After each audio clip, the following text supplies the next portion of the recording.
Good afternoon, friends. In last video, we discussed about periodic table and atomic and ionic radii. It means that in previous period we discussed about what happens on the size of atom when we moving left to right in a period and when we moving up to down in a group.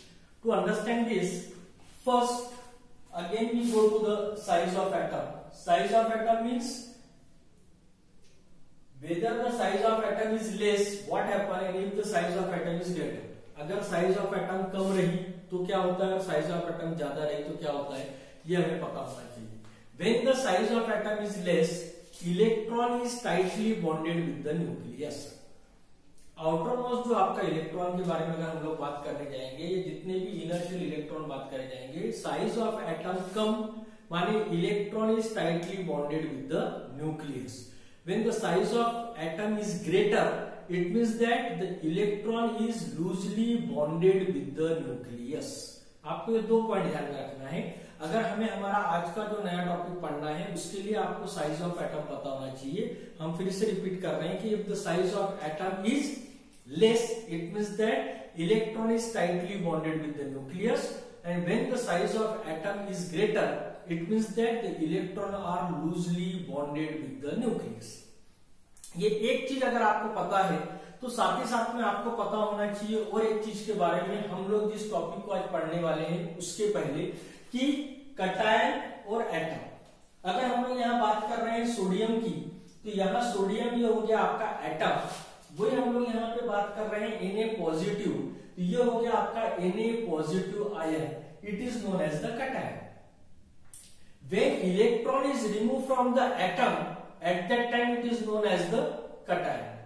When the electron is added in atom, at that time it is known as anion. For example, अगर हम लोग anion की अगर बात करेंगे तो ये आपका Cl अगर एटम है तो at that time Cl negative is anion. तो ये चीज भी हमें पता होनी चाहिए कि एटम, कटायन, anion. हमें जो आगे का टॉपिक पढ़ना है उसके लिए हम लोग बोल रहे हैं कि एटम Na से हम रिप्रेजेंट कर रहे हैं, कटायन को Na पॉजिटिव से रिप्रेजेंट कर रहे हैं. इसका अगर हम एटॉमिक नंबर ले रहे हैं एटम का, तो सोडियम का एटॉमिक नंबर आ रहा है 11, while Na पॉजिटिव का एटॉमिक नंबर आ रहा है 10. माने 1 electron is less in case of the cation. It means that the electron is removed from the atom. अगर हम Cl की अगर बात करते हैं तो Cl का एटॉमिक नंबर है 17, और अगर Cl निगेटिव लेते हैं तो उसका एटॉमिक नंबर आता है 18. It means that electron is added into the atom. At that time it is known as the anion. Now again, ये आपको पता होना चाहिए, आप लोगों को पता होगा ही कि the size of cation is always smaller than the corresponding atom. क्या पता होना चाहिए कि the size of cation is always smaller than the corresponding atom. माने अगर हम लोग सोडियम और सोडियम आयन की अगर बात करेंगे, the size of sodium ion is always smaller than the sodium atom, because in this case the total number of electron is 11. In this case only 10 electron, 1 electron is less. It means that the nuclear charge is exerted over the less number of electron. As a result of this, electron of that cation come closer to the nucleus. As a result of this, size of cation is always smaller than the corresponding atom. अगर ये सब चीजें अगर हमें पता है कि size of atom क्या है, साइज ऑफ cation क्या है, लार्जर अगर साइज रही तो इलेक्ट्रॉन किस तरह से बॉन्डेड रहते हैं, अगर साइज ऑफ एटम कम रही तो इलेक्ट्रॉन किस तरह से बॉन्डेड रहते हैं, अगर हमें ये चीजों के बारे में अगर जानकारी है तो हम हमारे नए टॉपिक को अच्छी तरह से समझ सकते हैं. और हमारा नया टॉपिक का नाम है आयनाइजेशन पोटेंशियल. आयनाइजेशन पोटेंशियल के ऊपर आपको लॉन्ग क्वेश्चन पूछा जाता है कि what is mean by ionization potential. Why the second ionization potential is always greater than the first ionization potential? What happens on the ionization potential when we are moving left to right in a period and up to down in a group? Period में क्या होता है, group में क्या होता है, size of atom के ऊपर हम इस चीज के बारे में डिस्कस कर चुके हैं. उसी के बेसिस पे हमें एक्सप्लेन करना है आयनाइजेशन पोटेंशियल. तो आज का हमारा टॉपिक है what is mean by ionization potential. अगर हम इसकी सिंपल डेफिनेशन अगर लेंगे ionization potential is also be known as the ionization energy. It is also be known as ionization energy. It is represented by either IP or I, capital I. Ionisation potential को हम कहेंगे ionization energy, उसको हम IP या फिर I से represent करेंगे. Now the definition of ionisation potential. Amount of energy is required to remove the electron from outermost shell of gaseous atom to obtain gaseous cation is known as the ionization potential और ionization energy. फिर से repeat कर रहा हूं. Amount of energy is required to remove loosely bonded electron from the atom to obtain gaseous cation is known as the ionization potential or ionization energy. For example, this is the Mg, this is the gaseous atom. इस gaseous atom पे हम क्या supply कर रहे हैं?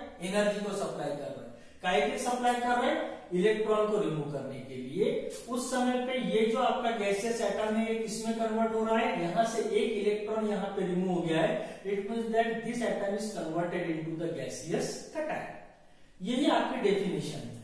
Amount of energy is required to remove the electron from gaseous atom to obtain gaseous cation is known as the ionization potential और ionization energy. एक आगे एटम या कटायन से इलेक्ट्रॉन को रिमूव करने के लिए जो एनर्जी लगती है, that energy is known as the ionization potential और ionization energy. This is represented by I. In this case this is the gaseous atom. जिस गैसियस एटम से हमने एक इलेक्ट्रॉन को रिमूव किया, at that time that energy is known as the ionization energy I1. एक पहली process. अब मान लीजिए ये आपके पास में गैसियस कटायन है. अब ये गैसियस कटायन ने आपकी पोजीशन ले ली. अब आपको यहां से एक इलेक्ट्रॉन को यहां पे अगर रिमूव करना है, अगेन आप यहां पे एनर्जी सप्लाई करेंगे. यहां से आपका एक इलेक्ट्रॉन रिमूव होगा और यहां देखिए यहां से दो, यहां पहले एक इलेक्ट्रॉन रिमूव हो चुका था और फिर से एक इलेक्ट्रॉन रिमूव हुआ, या again converted into gaseous cation. It is represented bye I2. अगर मैं इसमें से फिर मुझे एक इलेक्ट्रॉन निकालना है तो अगेन मैं एनर्जी को सप्लाई करूंगा, एक इलेक्ट्रॉन को रिमूव करूंगा. At that time it is represented as I3. माने आयनाइजेशन एनर्जी का मतलब हो गया है कि आप कटायन या एटम में से इलेक्ट्रॉन को रिमूव करने के लिए जो एनर्जी यूज कर रहे हैं वो आपकी ionisation potential ionisation energy. In the first case we remove the electron from gaseous atom, while in case of the I2 we remove the electron from gaseous cation or gaseous ion. ये आपको दो चीज ध्यान में रखना है. In the first case where we represented I1, in this case the energy is required to remove the electron from gaseous atom. In case of I2 the energy is required to remove the electron from gaseous cation. इन दोनों का जो difference है उसके basis पे आपको एक mark के developer का क्वेश्चन पूछा जाता है कि why the second ionization potential is always greater than the first ionization potential. ये जो पहली रिएक्शन है that is known as the first ionization potential where we remove the electron from gaseous atom. Second ionization potential it is I2 where we remove the electron from gaseous cation. अब ये दो चीजें आपको पता है कि आपने पहले इसमें इलेक्ट्रॉन को रिमूव किया था एटम में से, सेकंड इसमें आपने इलेक्ट्रॉन को रिमूव किया कहां से? कटायन में से. आपका क्वेश्चन पूछा गया है कि why the second ionization potential means I2 is always greater than I1. It is explain on the basis of size of atom and size of cation. हमने इंट्रोडक्शन में देखा हुआ है कि साइज ऑफ एटम और कटायन. अगर हम लोग साइज ऑफ एटम और कटायन की अगर हम लोग बात करते हैं, we know that the size of cation is always smaller than the corresponding atom. In this case, this one is the cation, ये आपका एटम है. Means the size of this cation is smaller than the size of this gaseous atom. And when the size of cation is smaller, it means that electron of that cation is tightly bonded with the nucleus. और अगर आपका electron nucleus के साथ में cation में tightly bonded है, it means that more and more amount of energy is required to remove that electron as compared to the gaseous atom.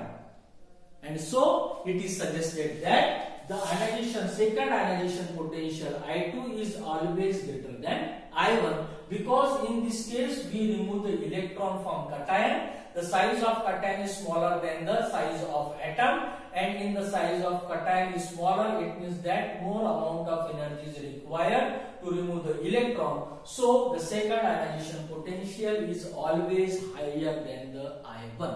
अगर हम I3 में जाएंगे तो अगेन I3 का जो आयनाइजेशन पोटेंशियल रहेगा वो I2 से ज्यादा रहेगा, क्योंकि यहाँ पे फिर से एक इलेक्ट्रॉन कम हो रहा है. Again the size of anion is decreases. If again the size of anion is decreases, it means that more and more amount of energy is required to remove that electron. So if we compare I1, I2, I3, I3 is more ionization potential, ionization energy as compared to I2, and the I2 is more ionization potential energy than the I1. In this way, you can explain why the second ionization potential is greater than first ionization potential. Now, पहला आपका हो गया. आपको 5 marks में जो question आने वाला है उसमें आपको पहले पूछा जाएगा कि what is mean by ionization potential. आप बताएंगे amount of energy is required to remove the electron from gaseous atom to obtain gaseous cation is known as the ionization potential. Ionization potential is denoted by IP और I. First. Second one आपका question था why the second ionization potential is greater than first one.